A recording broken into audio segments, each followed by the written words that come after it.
So a lot of parts just showed up. I have an idea, and let me know what you guys think of this. A lot of you guys made some good points in the previous video about, you know, fixing the rust. Is it even worth it on a car that's not worth much?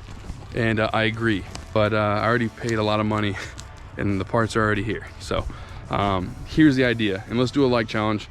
10,000 likes, and we're gonna take this beautiful 496 out of this car with the trans, and we're gonna find a new home for it, whether it be in a square body, another Camaro, a Chevelle, whatever. We'll figure that out, and we replace it with a Duramax. Put a Duramax LBZ, LOY, LB7, whatever it may be, but we will have a Duramax Camaro. And that leads me back to the previous two videos where we did the like challenge for the burnout in my driveway. Don't you think it'd be better to do a burnout with a Camaro with a Duramax and a hood stack? I think it's a no-brainer. So if you guys want to see me do that, 10,000 likes, let's do it in like a week, because I know a year from now and it hits 10,000, it's gonna be I'll probably be moved on a new project. So if you guys want to see me do that, 10,000 likes, I think it'd be incredible. We'll do a Duramax Camaro, then of course that 496 will go in something really cool. And we may or may not have just closed on a new shop that is going to be strictly for YouTube and projects. So I'll be able to get all my projects done in a timely manner. That was the only downside of the diesel shop, is it's an actual diesel shop before it's a YouTube shop. So during normal business hours, they have to function as a diesel shop. Now after hours, I can do personal builds, like work on my stuff. I go up there and work on my stuff still. But they need a shop space for customers. So that was always the plan. But they are so busy, it's like, you know, I can't go up there and be like, hey, I need room for my car. I don't own the place. It's an actual business. So we may or may not have closed on a new shop that is going to be only for YouTube projects. And I am super excited. And we'll do a full video on that, walk around and everything on that. So that'll be probably a couple of videos from now. We'll go over there and I'll show you everything and kind of the ideas and plans behind it. So yeah, I hope you guys enjoy the rest of this video. Do not go anywhere. There's really big news at the end of this video. Some of you may be sad, some of you are probably really excited, and yeah, I can't wait to share it with you guys. So do not go anywhere, watch this whole video. Hope you guys enjoy it. I'm gonna bring the Camaro over closer to the garage, not in the garage. I don't know if it's nice enough to put in the garage. So I have not started this thing in about a week and a half. Something like that.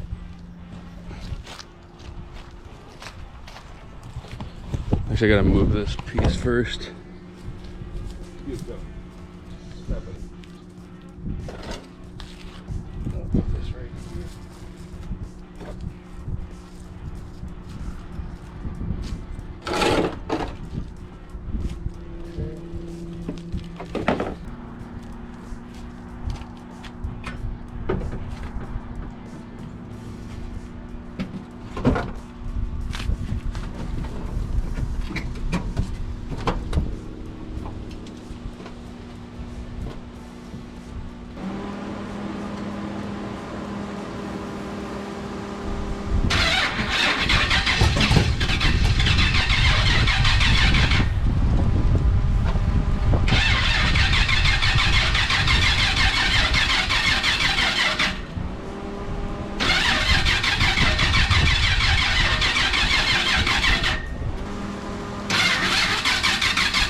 Matter of time before someone comes over here complaining, or before someone comes over here and admires it. All right, guys, I'm gonna put all this stuff out here so you can see it a little bit better. For some reason, my garage light went out, and I don't know, it's LED and it's like 2 years old, so I have no idea what's going on with that. This piece here, might as well get it all out of the box.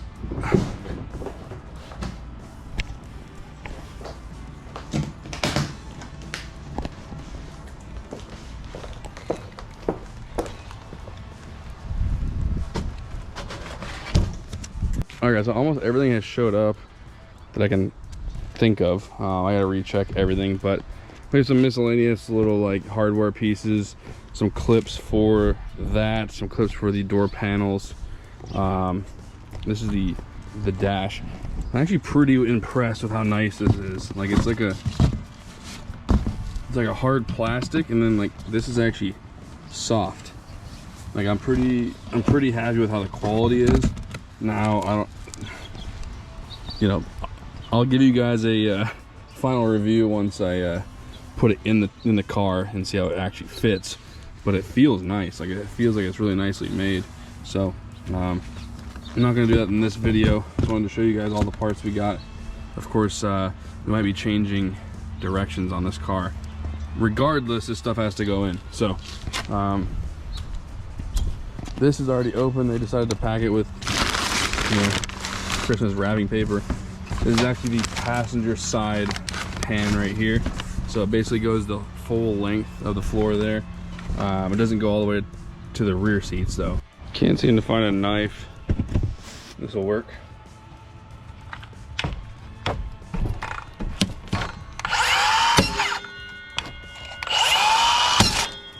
Got it. Well, that was fast. It worked pretty good. I got one more left. I actually I found an actual knife at this time.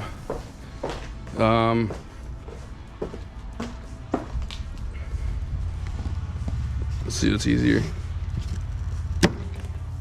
Okay. Fillet knife is easier, but is it as fun? No. Pull that out right there.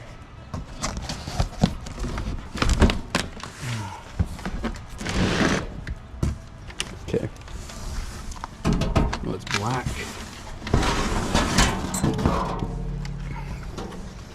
Where did this come from? Well, I think this is Summit. I think I ordered this from Summit. Let's look at it. There's that. We grab all the pieces actually. Okay, so it goes like this.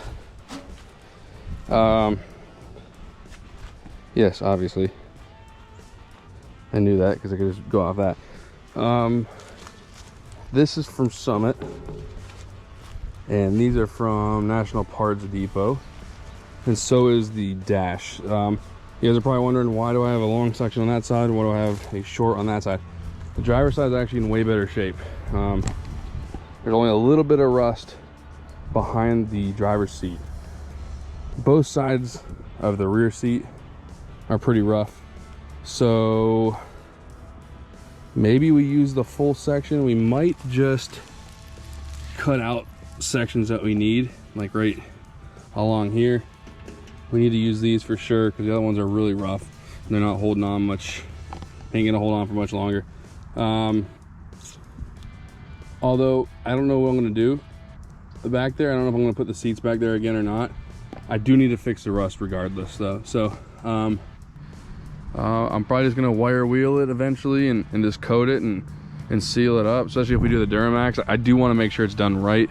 I don't want to have a car that's falling apart with a Duramax in it. I want it to be pretty sound and be able to handle it. So yeah, that's those components. The dash is actually really nice. Like I showed you guys, the dash is really nice. So not go anywhere, guys. We may or may not be saying goodbye to something that's in the fleet, but good news, we're going to be adding something else. So do not go anywhere. I will see you guys towards the end of this video, and I think you guys are really going to like this. We are on our way to my house. You can probably tell by the title, and you probably already know by my Instagram and my YouTube like community posts with the polls and all the pictures I've been putting up. But the Huracan is sold, and so right now we are going to meet the driver at my house, and he's picking the car up. Now it's not like I'm really sad or anything. I figured I'd buy that car. It's one of my favorite cars of all time, and it still is because it's unreal. But it's one of those things where I'd be really stupid not to sell it right now. I paid $178 for that car, and they're going anywhere from $215 to $230, $240 right now. And I'm really happy with what I got. Let's just say I made over $40,000 on the car at least. And yeah, I'm actually really happy with what I got. So again, I'd be stupid not to sell it, and so that's what we're doing. You know, the Huracan doesn't do much for the channel. You know, a lot of you guys aren't really exotic car fans. Some of you maybe are, but in order for me to like build an exotic car audience, I'd have to drive the car all the time, you know, race the car, have other people around here that have the same cars, and I just don't. I'm like one of the only ones here that have a supercar. And I'll be honest, not all the guys that have these cars are that cool to hang out with. They're kind of, some can be kind of D-bags. So I kind of want to go back to muscle cars, sports cars, something like that. I've been debating on a Chevelle. Chevelle's kind of like the top of my list right now. And I wouldn't just get a Chevelle. It'd be like a Chevelle and like a really nice square body, a Chevelle and a really nice, you know, K5 or K10. So, but anyways, I'll see you guys up at the house. I think the driver is there now because they didn't call me and tell me what time they're gonna be there. They just randomly show up. So I will see you guys then. Okay, so apparently the driver is stopped at the front gate of the neighborhood. So I have to drive the car up to him to the front gate, where he is parked in a horrible location for a car delivery, basically off the road. And he's got like a freaking open trailer that does not look like it can handle a car this low. So this is gonna be fun. So, all right guys, we are in the old Lambo. Again, this car is unreal. Like it's really sweet, but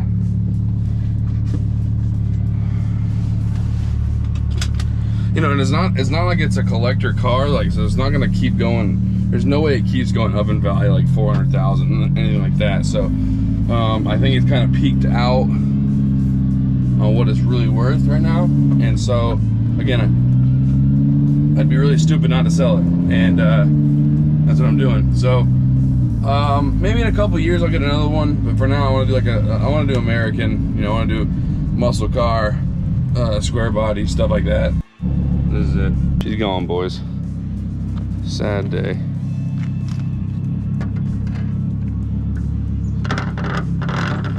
Sad day. Look at that thing. Still got my name on the side and everything.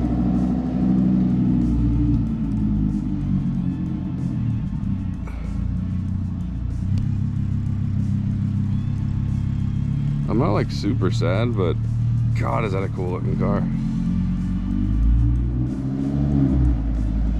Oh man.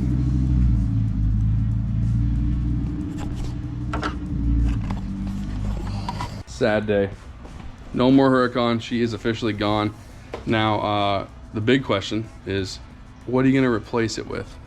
If you guys have been following along on my YouTube community posts or my Instagram, you guys know that the leader by far is a Chevelle, a 454 SS, a 1970 to be exact. That is the car I am looking for right now. I feel like an old muscle car like that ties into my channel a lot better than like a supercar, exotic or whatever. A lot of you guys didn't have much interest in the Huracan, and I get that. And a lot of the crowd that come along with those cars is not really my style as well. But this stuff, I feel like I fit in a lot better with old stuff like this, old muscle cars, diesel trucks, you know. So Chevelle, I'd like to get a really, really nice Chevelle. I'm going to Mecum auction. I want to be looking for one down there. I don't know if I'll get an LS5 or LS6 or L78. And by LS5 and LS6, I don't mean the LS engine. Those are packages you could add on back in the day. LS6 being like the holy grail. It's a 454 with 450 horsepower and like 500 foot-pounds of torque. It's like a full built engine in 1970, and they only made like I think 4,000 of them, and only a handful of them were actually Chevelles. The other ones I think were convertible Chevelles and El Caminos, I believe. Could be wrong. LS5s are also pretty rare, and the L70 I believe is a 396. But I don't know that much. I'm still learning. But a Chevelle is at the top of my list, and I think a lot of you guys agree with that, because every poll I've done on Instagram or here on YouTube, Chevelle dominates. I did Chevelle versus Lambo, and it was like 90% to 10%. It was by a landslide. So that's the goal. I'm gonna go look for a Chevelle down there, and probably a super clean square body. If I can find a decent square body down there, I'll probably pick one of those up. I'll take you guys with me down there, of course. Maybe we can find something to put that 496 in. We'll see. But that is gonna do it, guys. Thank you so much for watching.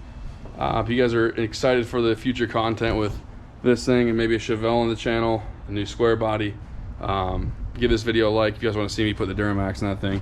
But yeah, that's gonna do it. Thank you guys so much for watching, and I'll see you guys next time.